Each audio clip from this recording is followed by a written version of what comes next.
Un enfant de Dieu, il a la nature divine. La nature divine ne pêche pas. Naturellement. Or, le péché, ce n'est pas quelque chose de... J'allais dire, comment t'expliquer? Les gens estiment que dès le moment où je donne ma vie à Jésus, je passe par les eaux du baptême, naturellement, je ne pêche plus. Il faut que je décide de ne pas pécher. C'est moi qui décide.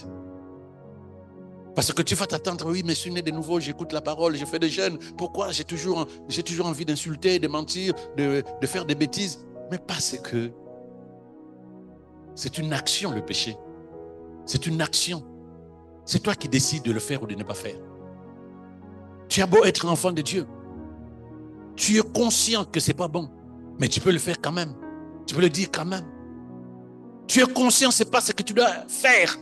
Ce n'est pas comme ça que tu dois penser. Mais tu vas quand même le penser. Tu vas quand même agir de cette manière-là. C'est qui décide? C'est toi. Péché, c'est une action que je pose, qui n'est pas conforme à la parole de Dieu, qui ne réjouit pas le cœur de Dieu. C'est ça, péché. C'est toi qui dois abandonner. Enlève à moi la colère, Dieu ne peut rien faire. Il t'a montré que la colère est mauvaise, c'est à toi de décider de ne plus utiliser la colère. Enlève-moi le mensonge, enlève-moi la rancune, l'orgueil. Dieu t'a montré à la lumière de sa parole que l'orgueil, que la rancune, que la colère, le mensonge, toutes ces choses-là, c'est le diable qui les utilise. Donc si toi tu continues à les utiliser, dis-toi que tu es avec lui. Mais toi tu te dis, enfant de Dieu, il faut que tu décides maintenant de marcher loin de ces choses-là. C'est toi qui décides. Là tu es rancunier, c'est toi qui décides de ne plus être rancunier. Mais comment tu peux décider dès le moment où tu sais qui tu es devenu? Parce que lorsque nous disons, je suis enfant de Dieu, les gens ne comprennent pas ce que cela signifie. Mais lorsque tu dis, j'appartiens à Jésus, cela signifie simplement que je n'ai plus le droit de penser à moi, de faire des choses qui me plaisent, parce que je me suis engagé à vivre avec Jésus, c'est-à-dire à la lumière de sa parole. Je ne fais plus rien par rapport à moi, je fais par rapport à la parole de Dieu. Là, je suis saint, consacré à Dieu.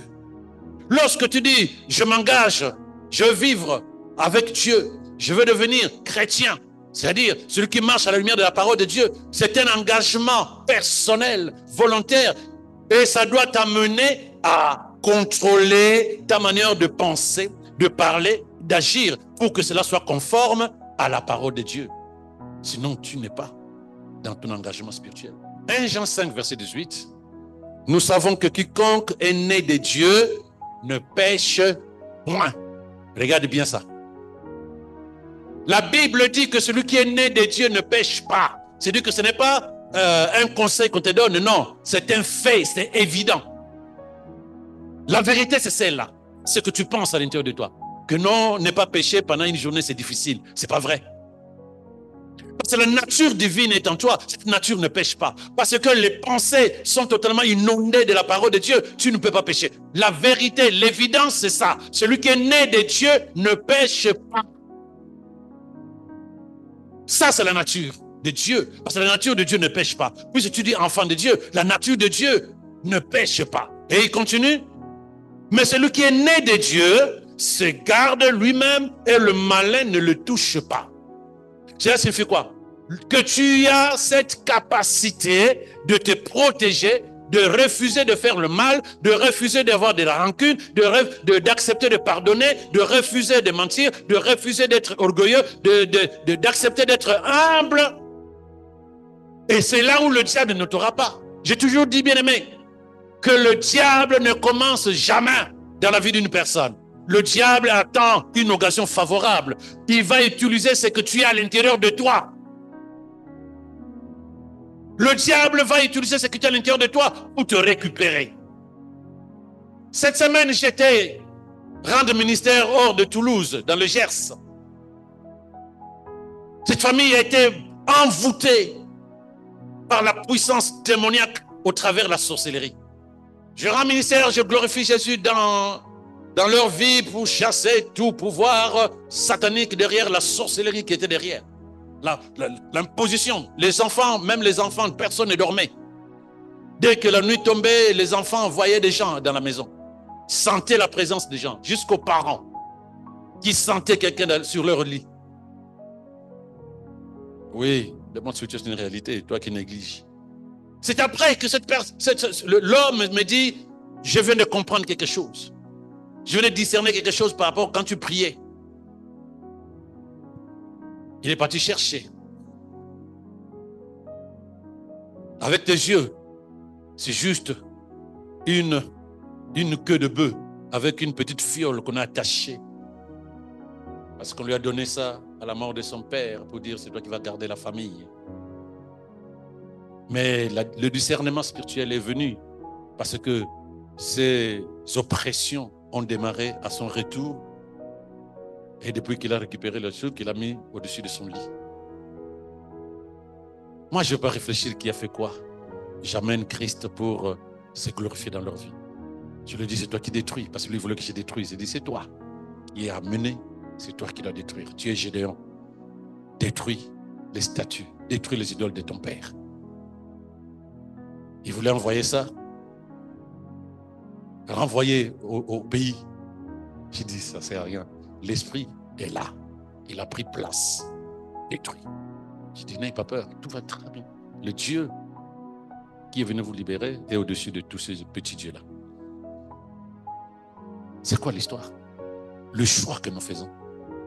Quand tu es ignorant, tu fais comme lui. Et quand tu fais ça, tu ouvres une porte. Le diable ne commence jamais. Il a besoin de quelque chose. Tes pensées, tes actions. Et à partir de là, il est capable maintenant de pouvoir détruire ta vie. La Bible dit que celui qui est né de Dieu se garde lui-même. Tu fais attention à ce que tu dis. Tu fais attention à ce que tu fais. Tu fais attention à ce que comment tu agis. Et le malin ne va pas te toucher. Mais si toi tu fonctionnes avec le piège, avec les œuvres de Satan, le comportement qui n'est pas le comportement d'un enfant de Dieu, de celui qui est saint, mis à part, tu fonctionnes comme les gens de ce monde, tu agis comme les gens de ce monde, pourquoi le diable ne viendra pas détruire ta vie? Puisque tu vas utiliser ses œuvres à lui, ses outils à lui, il n'est que normal qu'il vienne là où tu l'invites. Dans la Bible, les chrétiens ne connaissent que la colère. Ne vous mettez pas en colère. Si vous mettez en colère, faites tout pour que la colère ne se couche pas sur vous. N'ouvrez pas la porte à Satan. Ça dépend des traductions. Mais il n'y a pas que la colère. Tout ce qui n'est pas de Dieu, ce sont des portes ouvertes pour que Satan vienne chez toi. Et comme je dis, quand il vient pas bras ballants. Il vient avec des bagages. Il va t'ajouter autre chose qui va générer. Il va s'aimer autre chose à l'intérieur de toi. Qui va générer d'autres comportements négatifs à l'intérieur de toi. C'est le monde spirituel, bien-aimé. Et l'être humain, il est influencé par les deux royaumes, le royaume de Satan et le royaume de Dieu. Si toi, tu ouvres la porte au royaume de Satan, pourquoi la vie du monde, tout ce qui est de Satan, ne viendra pas habiter en toi et t'apporter la malédiction, apporter des choses négatives? Mais si toi, tu décides de marcher à la lumière de la parole de Dieu et à mettre dans tes pensées la vie de Dieu, le comportement que Dieu attend de toi, parce que tu es consacré à Dieu, tu ne peux que regarder Dieu. Tu ne peux pas être consacré à Dieu et continuer à vivre comme le monde. Non. La vérité, c'est que tu te dis, je suis enfant de Dieu. Je suis consacré à Dieu. Je suis pour Dieu. Jésus a payé le prix pour moi. Donc, je lui appartiens. Tu chantes, tu pries comme ça. Mais lorsque tu marches, tu penses, tu agis à la lumière de ce que le monde fait, tu ne peux pas revendiquer la vie de Dieu. Impossible. Là où tu regardes, c'est ce que tu posséderas. Si tu regardes le monde physique, si tu regardes le monde avec tous ses désirs, ses envies, ses pulsions, n'attends pas que les choses de Dieu se manifestent dans ta vie. C'est un choix que nous faisons. Quand tu nais de nouveau, par défaut, tu n'es plus sous l'emprise du monde des ténèbres. Comment tu le sauras? Parce que là où tu avais des difficultés pour dire je veux aimer, tu aimes facilement, tu pardonnes facilement, tu dis la vérité, Tu te nerves plus en 30 secondes. Tu ne vis plus d'émotions. Là, tu réalises que la parole de Dieu et l'Esprit de Dieu font leur travail à l'intérieur de toi. Et tout ce qui te plaisait hier, qui plaisait à ta chair, à ton âme, qui t'amenait vers le mal, ben, comme dit l'apôtre Paul, tu trouves cela comme de la boue. Ça ne te parle plus. Ça ne te parle plus du tout. Lorsque tu comprends cela, tu réalises dans l'exemple que j'ai donné que non, une jeune fille célibataire devient une femme mariée. Elle fait le choix de marcher par rapport à la décision qu'elle a prise. Romains 6, verset 14, en tradition parole vivante, dit ceci. Romains 6, verset 14. Car votre maître n'est plus, lis avec moi, 1, 2, 3, on y va ensemble. Car votre maître n'est plus le péché. Votre maître n'est plus le péché, c'est fini. Il ne conserve aucun droit. Continuez à lire ensemble, bien-aimés. Il ne conserve aucun droit sur vous et ne pourra par conséquent ni vous dominer, ni vous vaincre. Vous ne relevez plus de la loi. Votre vie est placée sous le signe de la grâce divine. Qui est ton maître aujourd'hui, né de nouveau? Pourquoi tu penses que c'est difficile, en tant qu'enfant de Dieu, de ne pas pécher? Je ne comprends pas ça. J'ai fait tout, je me bats pour ça. Il y a des gens qui disent, je me bats contre ces choses-là. D'autres disent, je travaille. D'autres disent, je fais tout. Non, on ne te demande pas de faire quelque chose. On te demande deux choses. D'accepter ce que dit la vérité de Dieu. Tu es né de nouveau. La chair est à la croix. Tu es enfant de Dieu. La nature divine est en toi. Elle ne peut pas pécher. La nature de Dieu, spirituellement parlant, ne peut pas pécher. Le péché n'est pas physique. Le péché est spirituel. Donc ne réfléchis pas par rapport aux actions que tu poses. Non, réfléchis par rapport à la pensée que tu as. C'est ça le péché, la pensée. C'est la pensée qui est péché. Quand cette pensée n'est pas pour la gloire de Dieu. Donc les actions que tu poses, toi tu penses que tu dois arrêter de voler. Non, tu dois arrêter de penser voler. C'est ça la différence. Si toi tu te bats pour ne pas voler, alors qu'à l'intérieur de toi, tu veux voler, la vérité c'est que tu vas te contraindre à l'extérieur, mais tu as déjà volé dans tes pensées. Et le péché, dit Jésus, c'est la pensée. C'est lui qui regarde cette femme. Rien que la pensée d'aller avec elle a déjà commis l'adultère. Le péché spirituel, la pensée que tu as. Quelqu'un m'a posé la question, mais oui, mais maintenant oui, j'ai mal pensé, mais je n'ai pas fait l'acte, je n'ai pas posé l'acte. Est-ce que tu as révoqué, annulé? Parce que sinon, les gens ne te voient pas poser l'acte, mais toi, tu as déjà consommé le péché à l'intérieur de toi. Le péché spirituel.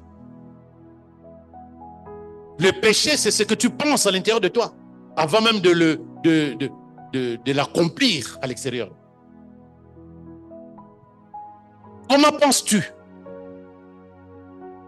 Comment penses-tu? Est-ce que tu es consacré à Dieu? C'est-à-dire, est-ce que tu penses à la lumière de la parole de Dieu ou tu penses par rapport à toi, par rapport à tes envies, par rapport à ce que le monde te propose? Je suis enfant de Dieu, mais je vis, je pense comme le monde, mais je ne suis pas enfant de Dieu à ce moment-là. Je ne suis pas citoyen du royaume, puisque je vis la vie du royaume de ténèbres.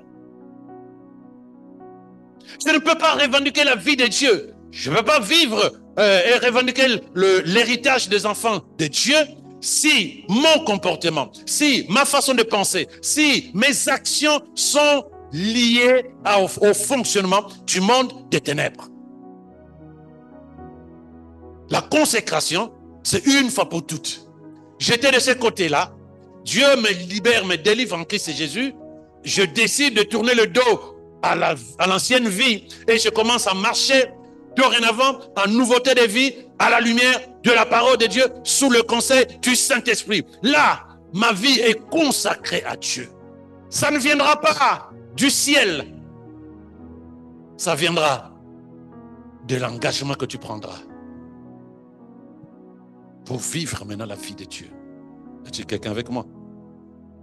Car votre maître n'est plus le péché.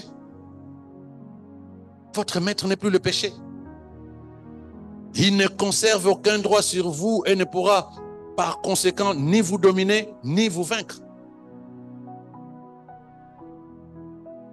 Je ne peux pas accepter que le péché, c'est-à-dire que le comportement opposé à Dieu, ait autorité sur vous. Il dit, il ne peut plus vous dominer ni te vaincre. Comment peux-tu accepter, enfant de Dieu, être vaincu par le mal? Car celui qui est en toi est plus fort que celui qui est dans ce monde. Celui qui est en toi est plus fort que celui qui est dans ce monde.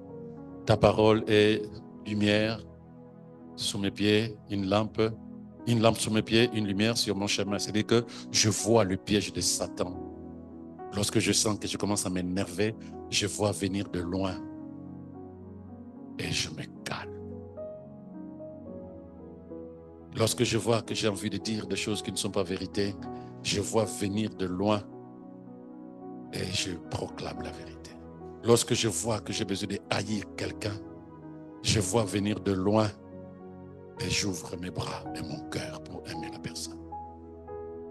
Parce que j'ai fait le choix de consacrer ma vie à Dieu.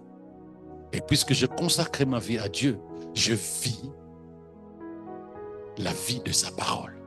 C'est ça qu'on appelle une vie consacrée pour Dieu. Je vis la vie de sa parole. Mais il y a deux raisons. Il y a deux raisons pour lesquelles les gens continuent de pécher. Je parle de ceux qui sont nés de nouveau. Deux raisons principales. On peut dire non, c'est un problème de maturité. Mais puisque le péché, c'est un choix, puisque le péché, c'est une décision, quelqu'un peut être né de nouveau et prendre des décisions qui ne sont pas forcément des décisions pour la gloire de Dieu dans sa vie. Oui, la personne est née de nouveau. Mais qu'est-ce qui va le pousser à prendre des décisions qui ne sont pas pour la gloire de Dieu? Deux choses, la peur et l'égoïsme. J'ai beaucoup apprécié le clin d'œil du Saint-Esprit par rapport à ça quand je suis arrivé à ce niveau-là. La peur et l'égoïsme amènent des enfants de Dieu à pécher, à continuer à pécher. Eh oui, l'égoïsme, c'est le comportement où une personne se préoccupe principalement de ses intérêts. Ça, c'est l'égoïsme. Donc la personne se préoccupe principalement de ses intérêts avant les intérêts de Dieu, avant les intérêts des autres. Ok, oui, même dans l'église. Mais quand tu es égoïste, tu pêches. Quand tu es égoïste, tu pêches. Parce que l'égoïsme va t'emmener à voir d'abord tes intérêts, à t'aimer d'abord là où il faut aimer ton prochain. L'égoïsme va t'amener à haïr les autres. L'égoïsme va t'amener à être en colère parce que quelqu'un a touché à tes intérêts, parce que quelqu'un n'a pas pris en compte tes intérêts, parce qu'on n'a pas fait cas de ta présence. L'égoïsme va t'amener à l'orgueil. L'orgueil, c'est Satan. L'égoïsme va t'amener à l'apparence, parce que tu as besoin que les gens sachent que tu existes, parce que c'est toi d'abord avant les autres. Tu pêches plus parce qu'il y a l'égoïsme dans ton cœur. Tu pêches parce que ta culture, ta tradition impacte tes décisions, tes pensées, et non pas la parole de Dieu. L'égoïsme. D'après toi, pourquoi les gens volent? Ils pensent à eux. Tu vois les péchés du vol? Non. L'égoïsme, source de tous les maux. Pourquoi les gens volent? Parce qu'ils pensent à eux. Pourquoi les gens sont égoïstes et pourquoi les gens cherchent des plans B, des plans C? Parce qu'ils se disent, je n'ai pas confiance à 100% en Dieu. Donc du coup, il faut que je trouve des solutions pour moi. Voilà comment les gens ont des plans A, des plans B, alors qu'ils sont chrétiens. Ils pensent d'abord de manière personnelle. Là où ils ont besoin de la confiance en Dieu, ils pensent d'abord à ce qui va fonctionner dans leur vie. Le comportement que j'appelle égoïsme, c'est le comportement où Dieu n'est pas prioritaire. C'est le comportement où le prochain n'est pas prioritaire. Mais que d'abord, je dois régler mes problèmes. Je dois d'abord régler mes problèmes. L'égoïsme, cette manière de penser d'abord à tes intérêts, ce n'est pas Dieu. C'est une source de tout ce que tu peux faire pour t'amener au péché. Une source. La peur. La peur de manquer. La peur de ne pas s'en sortir. La peur de l'avenir. La peur de ne pas se marier. La peur va t'amener à faire des choses sans Dieu. Parce que la peur va t'amener à te dire, nous sommes en juillet 2024, le temps passe. Dieu là, je fais des jeûnes et prières, tout et tout, j'ai donné ma dîme, tout ce que je veux, mais Dieu semble ne pas répondre. Il faut que je me débrouille à ma façon. Tu vas poser des actions qui vont être des actions répréhensibles. La peur. Lorsque tu as peur, c'est que tu n'as pas la foi. Lorsque tu es égoïste, c'est que tu n'as pas d'amour. Suis-moi très bien, j'essaie de me poser là, parce que je prends juste ce que l'Esprit me communique là. La peur, c'est parce que tu n'as pas la foi. L'égoïsme, c'est parce que tu n'as pas d'amour. L'égoïsme, tu n'as pas d'amour. Donc, je te présente la source de tout ce qui peut amener un enfant de Dieu à pécher. Né de nouveau. Avoir confiance en Dieu, ce n'est pas donné, comme je dis souvent dans cette maison. Croire en Dieu, c'est facile. Mais avoir confiance en Dieu, c'est compliqué pour beaucoup de personnes. Cela signifie que je lâche prise. Même je suis à 5 minutes avant la fin du match. Tant que c'est le Dieu qui m'a dit « aie confiance en moi », j'ai confiance. On a suivi des films comme ça. Des films bizarres comme ça où il doit désamorcer une bombe et il nous amène à 5 secondes. 5 secondes. Mais toi, tu es inquiet, tu as peur, ils vont mourir. Mais tu te rappelles pas, c'est un film. Ils ont eu leur chèque, ils sont partis. Ils jouent. Mais dans la vie, on doit avoir aussi cette pensée en disant, même s'il me reste 30 secondes avec Dieu, je sais qu'en 30 secondes, il est capable de faire des grandes choses dans ma vie. Est-ce qu'il y a quelqu'un qui me suit? C'est ça qu'on appelle avoir confiance en Dieu. Pas croire. Croire, tout le monde croit. Mais avoir confiance, c'est se laisser aller avec Dieu. On a peur de ce qui peut arriver demain. On a peur de ce qu'on va manquer. On a peur quand on regarde la vie des autres. On a peur quand on regarde le temps des hommes passer. La peur, c'est un manque de confiance en Dieu. La peur, c'est un manque de foi. Parce que la peur, c'est le contraire de la foi. Les gens mentent parce qu'ils ont peur de ce que les gens vont penser d'eux lorsqu'ils diront que non, c'est moi qui ai fait ceci. Non, j'ai fait ça. Le mensonge est derrière une sorte de défense personnelle au lieu de laisser Dieu te défendre. L'orgueil, c'est une manière de se valoriser au lieu de laisser Dieu te lever lui-même. La rancune, c'est un manque d'amour. Parce que tu estimes que cette personne n'a pas reconnu ta vraie valeur. Ou cette personne t'a fait du mal. Mais entre-temps, c'est de la saleté que tu gardes à l'intérieur de toi. Et ce sont des sémences qui vont t'amener chaque jour davantage à pécher. Là, il fallait que tu sois consacré à Dieu. Je reprends. Égoïsme, source de tout le mal, parce que tu penses à toi. La peur, parce que tu n'as pas confiance en Dieu. La peur, parce que tu n'as pas foi en Dieu. L'égoïsme, parce que tu n'as pas d'amour pour un enfant de Dieu. Lisons 1 Corinthiens 13, à partir du verset 5. Tu vas juste lire. À partir du verset 5, en parole vivante. Tu vas juste lire et tu vas comprendre que sans l'amour, tu vas commettre beaucoup de péchés, beaucoup de types de péchés. On y va ensemble. Celui qui aime ne saurait agir à la légère ou commettre des actes inconvénients. Aimer, ce n'est pas penser d'abord à soi, égoïsme, chercher son propre intérêt, insister sur ses droits. L'amour n'est pas irritable. Il ne s'aigrit pas contre les autres. Il n'est pas susceptible. Quand on aime, on ne médite pas le mal et on ne le soupçonne même pas chez les autres.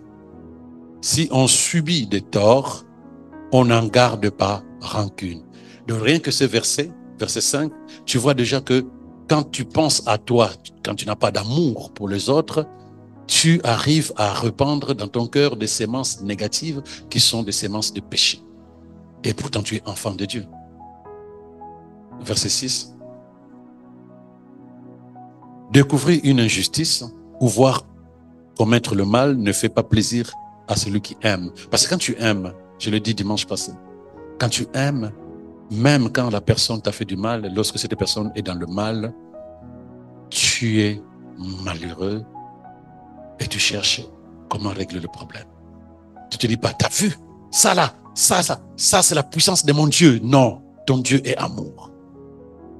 Ne parle jamais comme ça. Même quand la personne t'a coupé les jambes, lorsque cette personne devient malheureuse, intercède pour cette personne. C'est ce que la Bible nous dit. Prie pour ceux qui t'ont fait du mal. Tu dis pas, ça c'est mon Dieu. Mon Dieu a puni. Mon Dieu s'est levé dans ma vie. Non, ton Dieu est amour, est compassion. Ton Dieu est miséricorde. Donc tu ne peux pas être dans la joie parce que celui qui t'a fait du mal est malheureux. On y va, frère.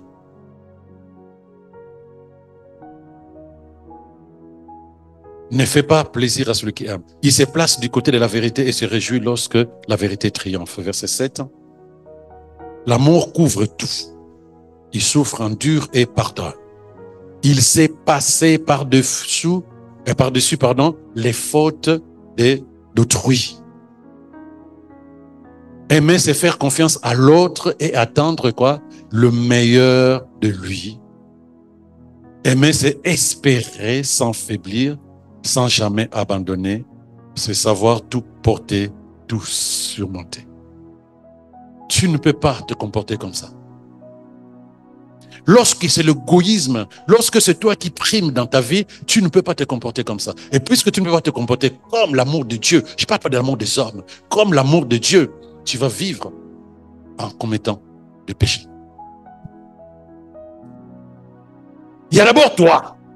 Et donc tout ce qui n'est pas toi, tout ce que tu feras sans l'amour de Dieu va t'amener à pécher.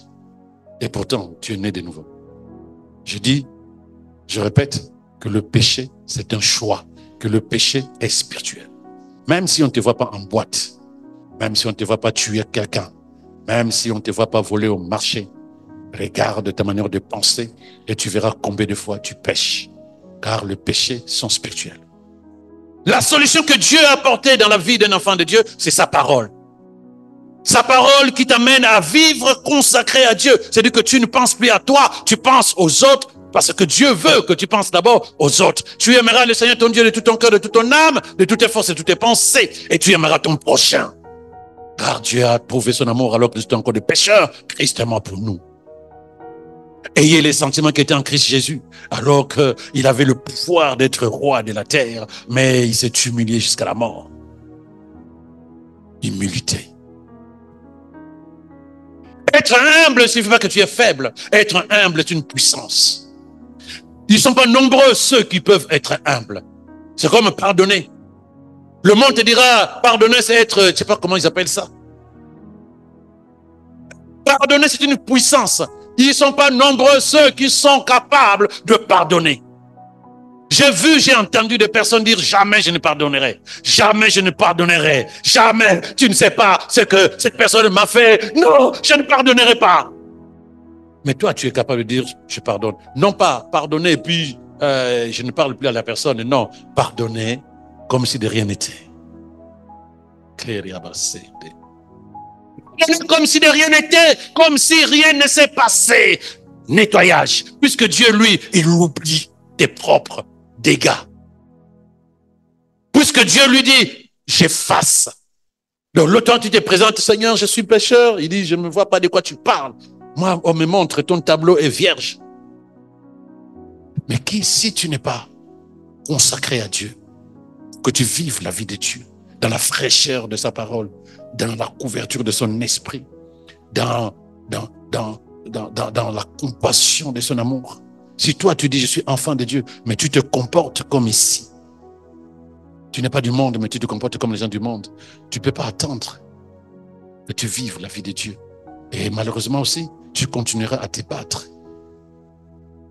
contre des péchés, des comportements qui ne glorifient pas le Seigneur.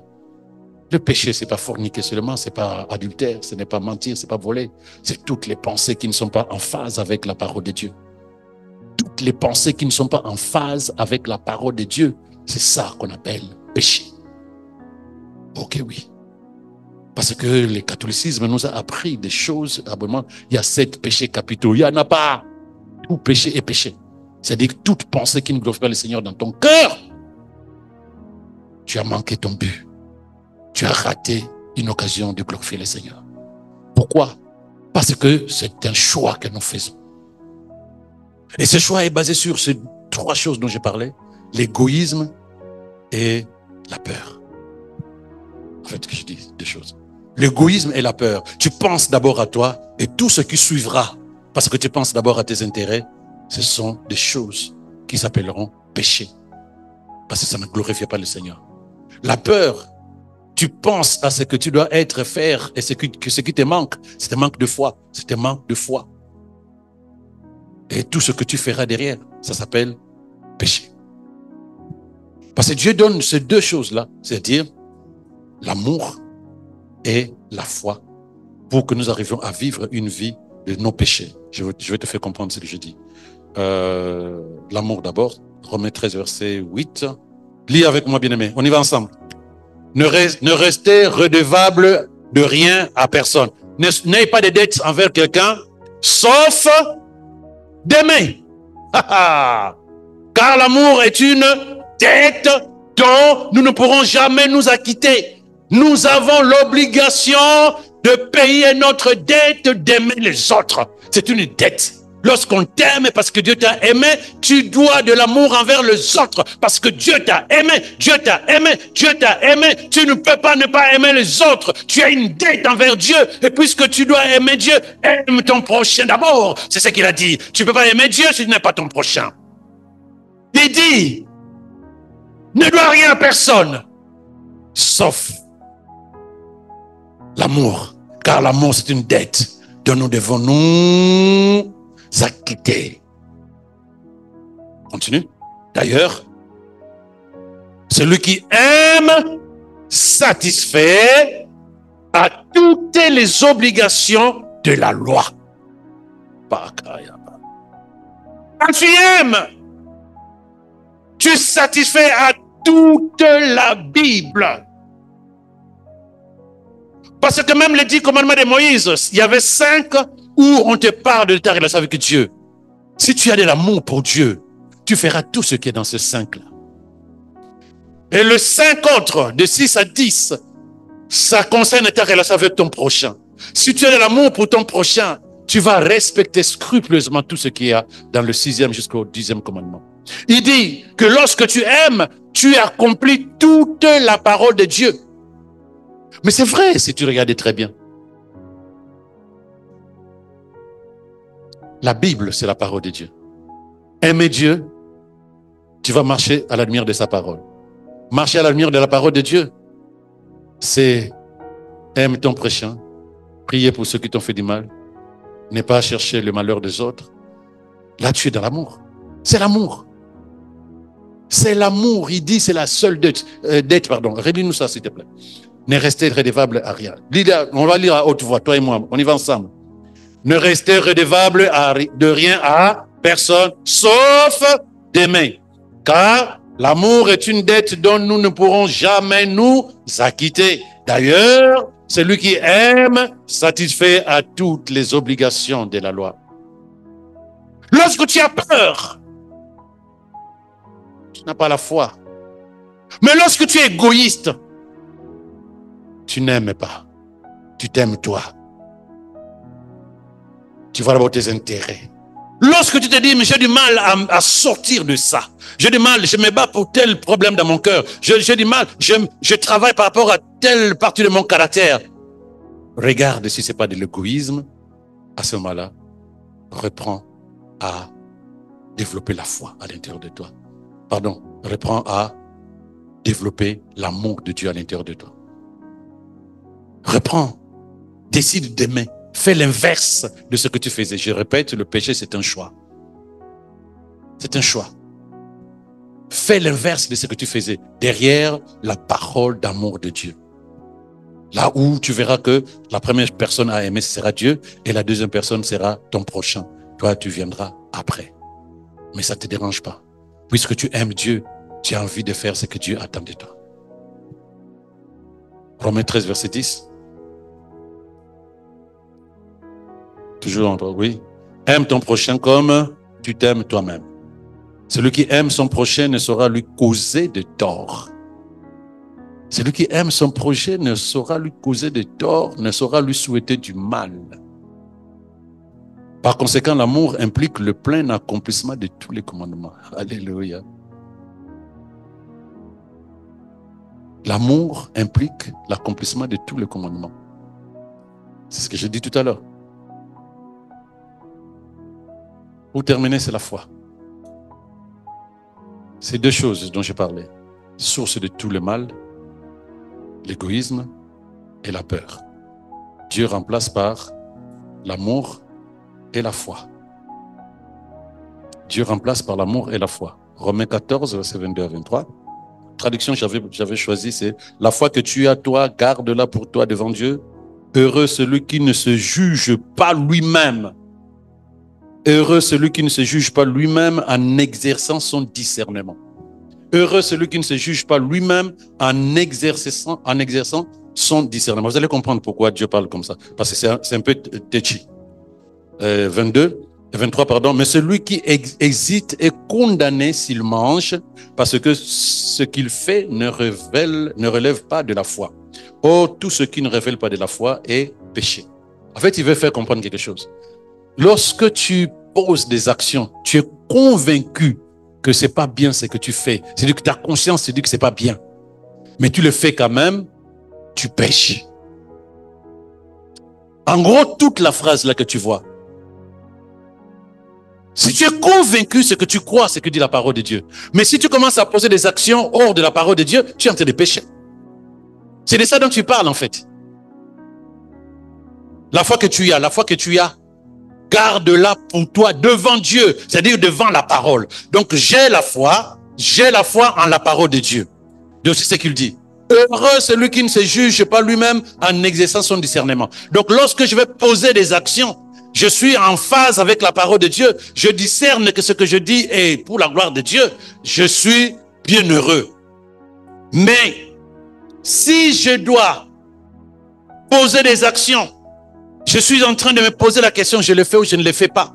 Mais que dit la parole de Dieu? Parce que si je fais quand même des choses qui ne sont pas en phase avec la parole de Dieu, la Bible dit, je pêche. Parce qu'ils disent, tout ce qui ne révèle pas de la foi, entre parenthèses, en la parole de Dieu, est péché. Tout ce qui ne révèle pas de la foi en la parole de Dieu, c'est le péché. Tout ce qui est en dehors de l'amour est péché. Tout ce qui est en dehors de la foi est péché. Pourquoi les chrétiens continuent de pécher? Parce qu'ils ne vivent pas encore totalement une vie d'amour de Dieu. Pourquoi les chrétiens sont toujours en train de pécher? Parce qu'à l'intérieur d'eux, la peur de la vie continue à dominer là où la foi et la confiance en Dieu devraient les conduire.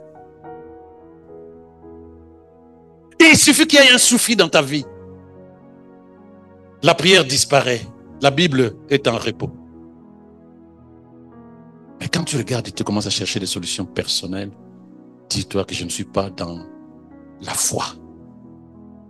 Et si je ne suis pas dans la foi, je vais pécher. Je comprends pourquoi je pêche. Là où tu sens qu'à l'intérieur de toi, tu cherches d'abord des intérêts personnels. Dis-toi que je suis dans l'égoïsme.